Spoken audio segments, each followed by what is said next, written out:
Very good afternoon to all of you. वैसे तो हर बच्चा बहुत प्यारा होता है और बच्चे की छोटी छोटी शरारतें पेरेंट्स को बहुत पसंद भी होती हैं, वो उनसे काफ़ी अट्रैक्ट भी होते हैं। लेकिन कई बार बच्चे ज़रूरत से ज़्यादा शरारती हो सकते हैं, ज़रूरत से ज़्यादा नॉटी और नटखट हो सकते हैं। इसके पीछे क्या वजह हो सकती है, यानी कि हाइपर एक्टिव बच्चे कौन से बच्चे होते हैं और इन्हें कैसे डिफ्रेंशिएट किया जाए नॉर्मल बच्चों से, आज इसके बारे में हम बात करेंगे अपनी behavioural physician doctor Swati Kashyap के साथ। Doctor Swati, welcome to the show.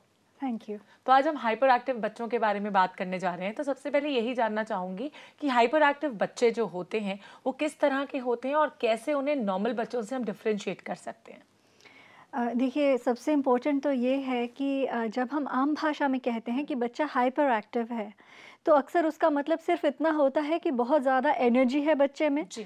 और आप अगर देखें तो ज़्यादातर बच्चे जो हेल्थी हैं वो काफ़ी ज़्यादा एक्टिव होते हैं, और बड़ों के स्टैंडर्ड से तो डेफिनेटली हाइपर एक्टिव हर बच्चा ही होता है। जी। तो नॉर्मल भाषा में जब हम कहते हैं बच्चे को कि ये बड़ा हाइपर एक्टिव है, तो उसका ये मतलब नहीं है कि वो किसी बीमारी का शिकार है।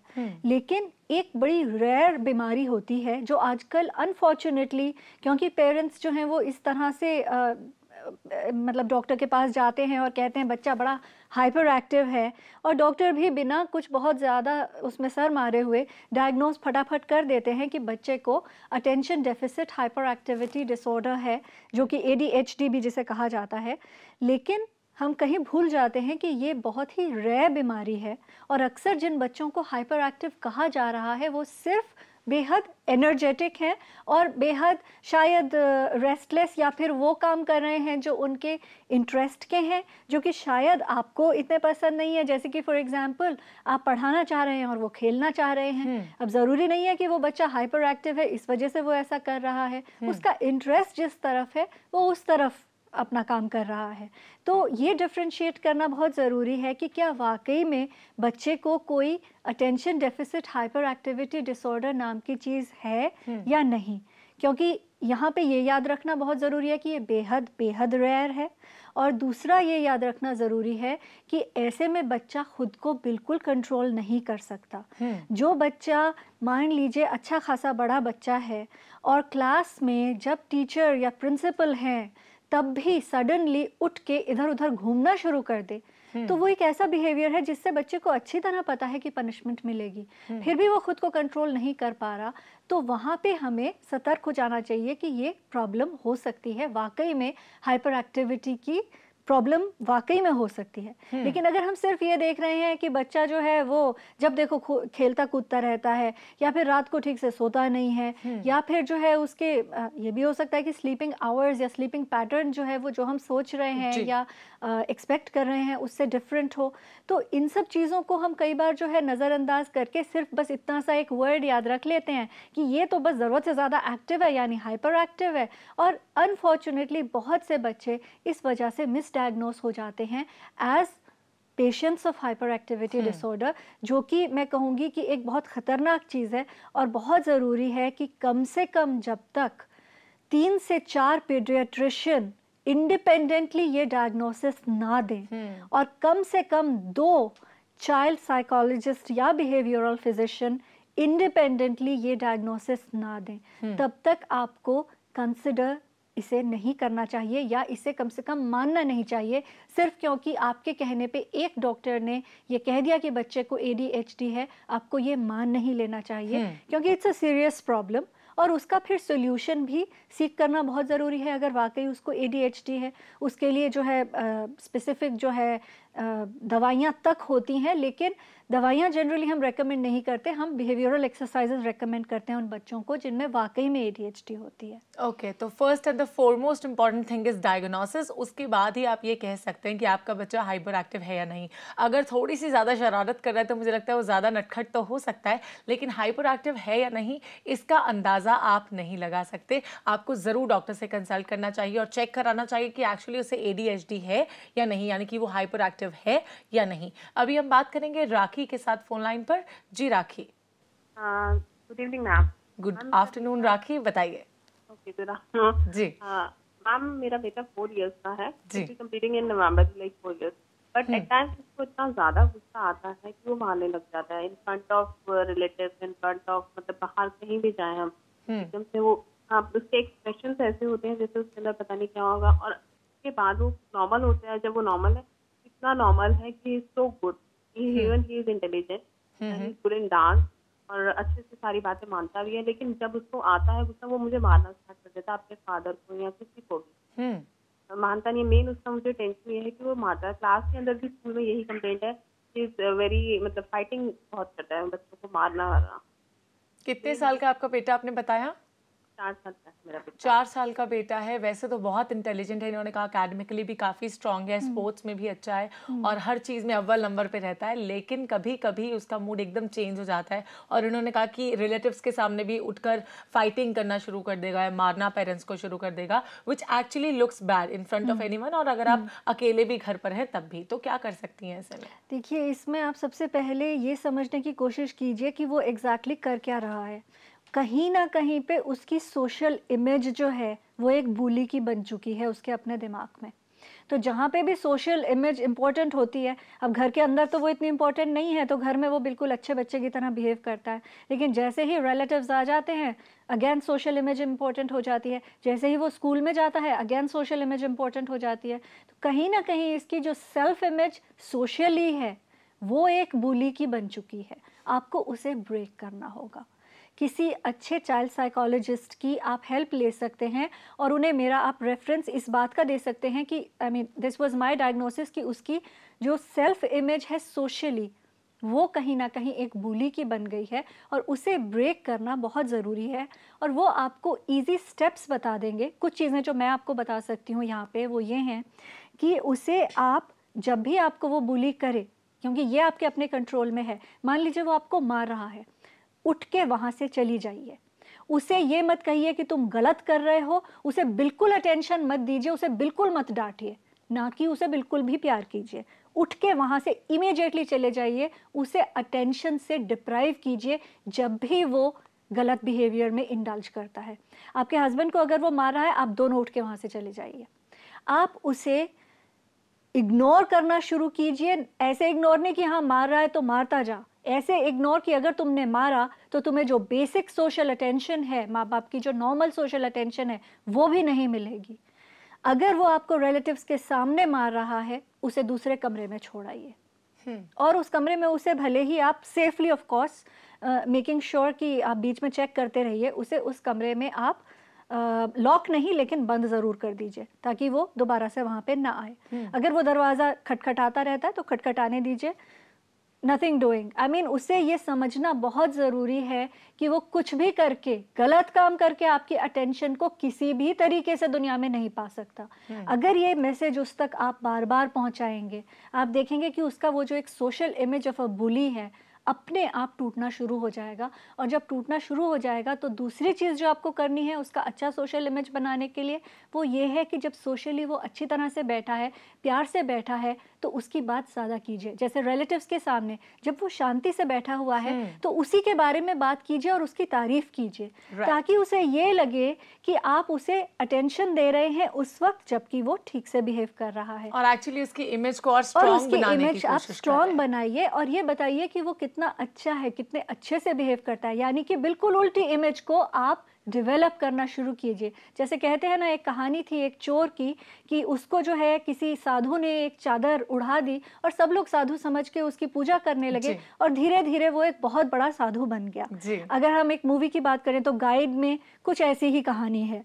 तो एक इंसान को अगर आप एक इमेज दे देते हैं, वो इंसान खुद अगर वो इमेज अच्छी है तो मेहनत करने लगता है उस इमेज के लायक बनने के लिए। चलिए, हाइपर एक्टिव बच्चों के बारे में भी और भी बातचीत करनी बाकी है आपसे डॉक्टर स्वाति, जिसके बारे में बात करेंगे। लेकिन अभी हमारे शो पर वक्त हो गया एक छोटा सा ब्रेक लेने का, तो आप कहीं मत जाइए, देखते रहिए कॉल फॉर केयर।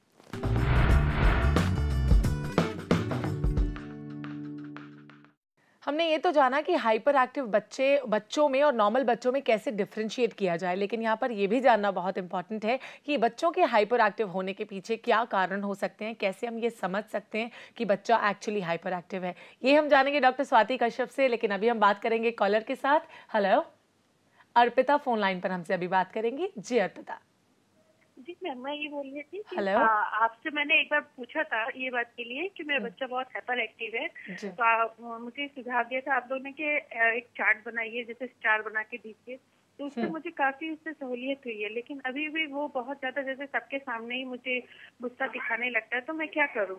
ओके, कितने टाइम तक आपने चार्ट वाली एक्टिविटी की है बच्चे के साथ? मैम मुझे 1 मंथ हो गया है ऐसे करते ओके। हुए, और काफी उसमें सुधार हुआ है कि वो अब बात मानता है रिवॉर्ड के चक्कर में। ओके, दैट्स वेरी नाइस कि बच्चे में सुधार आ रहा है धीरे धीरे जी में। और मैं ये कहूंगी कि बच्चों में सुधार लाने के लिए 1 मंथ नहीं बल्कि काफी ज्यादा वक्त जी चाहिए जी, होता है। काफी तो ज्यादा। पेशेंस का क्या रोल है इसमें? जी, पेशेंस का ही सारा का सारा रोल है। और आप ये भी ध्यान रखें कि देखिए, वही रिवॉर्ड जब बार बार रिपीट होगा तो वो फिर थोड़े समय के बाद रिवॉर्ड नहीं रहता। जैसे कि आप देखते हैं कि कोई चीज़ जब आप एक नई चीज़ खरीदते हैं तो पहले तो आपको बहुत ही खुशी मिलती है जिस दिन आपने उसे ख़रीदा होता है। फिर थोड़े दिनों तक वो आपको खुश करता रहता है जब तक कि उसमें एक नयापन होता है। और कुछ समय के बाद अगर वो चीज़ किसी तरह से अगर रिस्पॉन्ड नहीं कर रही है बैक, मान लीजिए वो चीज़ ना होके एक पेट है जो कि दैट लव्स यू बैक, तो आपका इंटरेस्ट हमेशा बना रहेगा। लेकिन अगर वो एक चीज़ है जो कि रिस्पॉन्ड नहीं कर रही है, जैसे कि एक खिलौना है या एक शो पीस है या इवन एक कार है, तो थोड़े समय के बाद जो है वो रिवॉर्ड जो है आपको रिवॉर्ड लगना बंद हो जाएगा। तो अगर आप रिवॉर्ड दे रही हैं उसको, मान लीजिए आप एक लेट्स से चॉकलेट रिवॉर्ड दे रही हैं या फिर उसको 1 घंटा कार्टून्स देखने देती हैं रिवॉर्ड में, तो उसके लिए एक समय के बाद वो रिवॉर्ड वर्क करना बंद हो जाएगा। तो आपको रिवॉर्ड को चेंज करना बहुत ज़रूरी है। मतलब उसे जो रिवॉर्ड आप दे रही हैं वो भले ही देते रहिए, लेकिन एक दूसरा रिवॉर्ड भी इंट्रोड्यूस कीजिए। क्योंकि इनडायरेक्टली बच्चों को अप्रिसिएशन तो काफी पसंद होता है, लेकिन उसके तरीके अलग अलग उसके पसंद होते हैं। तरीके अलग अलग पसंद और होते हैं, जितना बिल्कुल। छोटा बच्चा होगा उतने ही ज्यादा तरीके मुझे लगता है पेरेंट्स को चेंज बदलने करने पड़ेंगे, पड़ेंगे, अपने जी। आप को बदलना पड़ेगा, अपने रिवॉर्ड देने के तरीके को बदलना होगा, तभी बच्चा ज्यादा खुश रह सकता है और आपकी बातों को मानेगा भी। वैसे thank you so much for calling. अभी हम बात करेंगे एक और कॉलर के साथ। हेलो हेलो, अर्चना हमसे फोन लाइन पर बात करेंगी। जी अर्चना। नमस्ते मैम, मेरी बेटी, मैंने पहले भी फोन किया था जी। मेरी बेटी है 8 साल की है, वो थोड़ा सा स्लो डेवलप है। वो जिद बहुत ज्यादा करती है, मतलब जिद पे आ गई तो बस मारना पीटना इस तरीके से ही रहता है उसका। आपने कहा कि स्लोली डेवलप हो रही है, तो आपने डॉक्टर से कंसल्ट करके ये बात हमें कही या फिर जनरली ये कहा हमें? नहीं, डॉक्टर से उसका ट्रीटमेंट चल रहा है वैसे तो। नहीं, किस किस्म का, मैं एग्जैक्ट डायग्नोसिस जानना चाहूंगी। आपने कहा स्लोली डेवलप कर रही हैं, ये क्या स्लो लर्नर तो नहीं किसी डॉक्टर ने इनको कहा है? हाँ, एम्स में डॉक्टर ने कहा है। स्लो लर्नर कहा गया है, एग्जैक्ट यही वर्ड्स यूज किए हैं, स्लो लर्नर। हाँ हाँ हाँ। आप कम से कम 3 और डॉक्टर्स को दिखाइए बिना ये डायग्नोसिस बताए हुए। ये डायग्नोसिस बताइएगा मत, तीनों में से किसी को भी मत बताइएगा जो क्या वो डायग्नोसिस दे रहे हैं। देखिए, बच्चे को जब भी हम कोई बीमारी क्लासिफाई हम कर देते हैं एज डॉक्टर्स, हम ये भूल जाते हैं कि कितनी बड़ी रिस्पॉन्सिबिलिटी है वो। तो इस वजह से पेरेंट्स के लिए बहुत ज़रूरी है कि बच्चे को रिटार्डेड या स्लो लर्नर या इस तरह की किसी भी कैटेगरी में एक डॉक्टर से सिर्फ कंसल्ट करके आप हमेशा के लिए एक ठप्पा उसके सर पे लगा दें बिना श्योर हुए वो सही नहीं है। तो सबसे पहले आप कम से कम 3 और पीडियाट्रिशियंस को और कम से कम 2 और चाइल्ड साइकोलॉजिस्ट्स को कंसल्ट कीजिए। उसका आप आईक्यू टेस्ट कराइए, प्रॉपर आईक्यू टेस्ट कम से कम 2 होने चाहिए, और एक का रिजल्ट दूसरे को बिल्कुल मत बताइए, एक की डायग्नोसिस दूसरे को मत बताइए। और अगर आप फिर भी देखते हैं कि सभी का यही मत था या ज़्यादातर का यही मत था कि आपका बच्चा वाकई में स्लो लर्नर है, तभी आप अपने बच्चे को स्लो लर्नर मानिए। क्योंकि ये भी हो सकता है कि कई बार हम बच्चों पे एक बीमारी थोप देते हैं और वो बन जाते हैं। तो मुझे ये डर है कि कहीं ऐसा ना हो रहा हो आपके बच्चे के साथ। खैर, बहरहाल अगर ये मान के चलें कि वाकई आपका बच्चा स्लो लर्नर है, तो आपने कहा कि ज़िद बहुत करता है, तो अगेन आई वुड से अगर स्लो लर्नर एक लो आईक्यू होने की कैटेगरी है, एक बीमारी है अपने आप में, अगर वाकई इनके साथ ये है, तो इनको आप एजुकेशनली प्रॉपर आप गाइडेंस दिलवाइए। और साथ साथ जो है, you have to give this child a lot of love और आपको बच्चे को जो है बहुत मतलब प्यार जो है वो आपको फिजिकल अफेक्शन की फॉर्म में दिखाना है बच्चे को। बहुत ज़्यादा प्यार से बात, अपनी टोन ऑफ वॉइस ऐसी रखिए कि बच्चे को ये फील हो कि उसे अप्रिसिएट किया जा रहा है, वो स्पेशल है, आपके लिए प्रेशियस है। ये इन सब छोटी छोटी बातों का अपने बिहेवियर में आपको बहुत ज़्यादा ध्यान रखना होगा। क्योंकि मुझे कहीं ना कहीं लगता है कि अगर बच्चे को ज़्यादा स्पेशल हम फील कराते हैं तभी बच्चे को अंदर से बहुत खुशी मिलती है। तो अगर बच्चा कॉन्फिडेंस आता है, कॉन्फिडेंस डेवलप होता है, उसकी सेल्फ एस्टीम आगे और ज़्यादा स्ट्रांग हो जाती है, मजबूत हो जाती है। तो अगर बच्चा एक्चुअली स्लो लर्नर है तो उसे और स्पेशल और ख़ास महसूस कराने की कोशिश कीजिए। हम बात कर रहे थे हाइपर एक्टिव किड्स के बारे में, तो क्या रीजंस हो सकते हैं बच्चों के ज़रूरत से ज़्यादा शरारती होने के पीछे? देखिए हाइपर एक्टिव जैसे हमने बात शुरू की थी कि हाइपर एक्टिविटी डिसऑर्डर या मतलब जैसे हम कहते हैं attention deficit hyper activity disorder, वो बिल्कुल अलग चीज़ है। और जो हम नॉर्मली बात करते हैं कि भाई बच्चा बड़ा हाइपर एक्टिव है, बड़ा रेस्टलेस है, या फिर बड़ा जैसे कहते हैं ना एनर्जी बहुत ज़्यादा है, ओवर एनर्जेटिक है, तो वो एनर्जी ज़्यादा होना तो अच्छी बात है एक तरह से। तो ये समझना बहुत ज़रूरी है अगेन कि ADHD की डेफिनेशन अगर बच्चे को आप उस कैटेगरी में डाल रहे हैं तो कम से कम भी 4 पीडियाट्रिशियंस की इंडिपेंडेंट डायग्नोसिस हो और कम से कम भी 2 चाइल्ड साइकोलॉजिस्ट्स के साथ वो डायग्नोसिस कंफर्म्ड हो बिना एक दूसरे को डायग्नोसिस बताए हुए। क्योंकि होता क्या है, अगर मेरे पास कोई मेंटल इलनेस का पेशेंट आता है और पहले से ही वो बता रहा है मुझे कि भाई मेरी डायग्नोसिस है कि मुझे फलाना डिजीज़ है, तो पहले ही even as a doctor, as a mental health specialist, मेरा कहीं ना कहीं डिसीजन कलर हो जाता है। राइट। तो आप जो है एक डॉक्टर से जब दूसरे के पास जाएं तो अब पहले डॉक्टर की डायग्नोसिस ना बताएं और फिर देखिए कि क्या वाकई हाइपर एक्टिविटी डिसऑर्डर है बच्चे को या नहीं है, क्योंकि मिस डायग्नोसिस बच्चे के लिए बहुत खतरनाक हो सकता है। चलिए हम इसके बारे में वैसे और बातचीत करेंगे, लेकिन अभी हमारे शो पर वक्त हो गया एक और छोटे से ब्रेक लेने का। आप कहीं मत जाइए, देखते रहिए प्रज्ञा, जो आपको मिलाए बेहतर आपसे।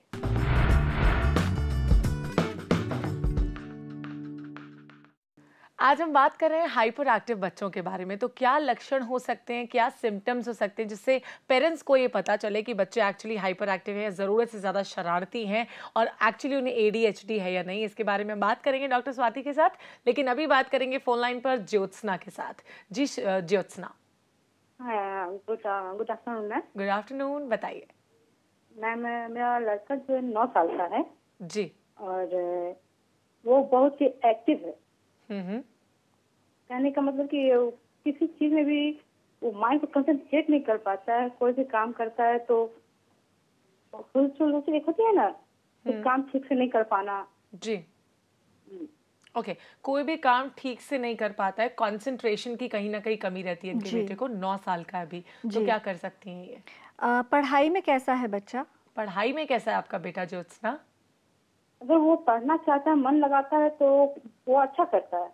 ओके, जब पढ़ना चाहता है, एक्चुअली मन लगाने की कोशिश करता है, तो मुझे लगता है कि कोशिश कभी बेकार नहीं जाती है, तब वो अच्छा करता है। तो क्या करता है? देखिए इतनी बात से ही, अगर 9 साल का है और पढ़ाई में ठीक परफॉर्मेंस है उसकी, तो इतनी बात से ही मैं ये कह सकती हूँ कि शायद attention deficit hyper activity disorder तो उसको नहीं है।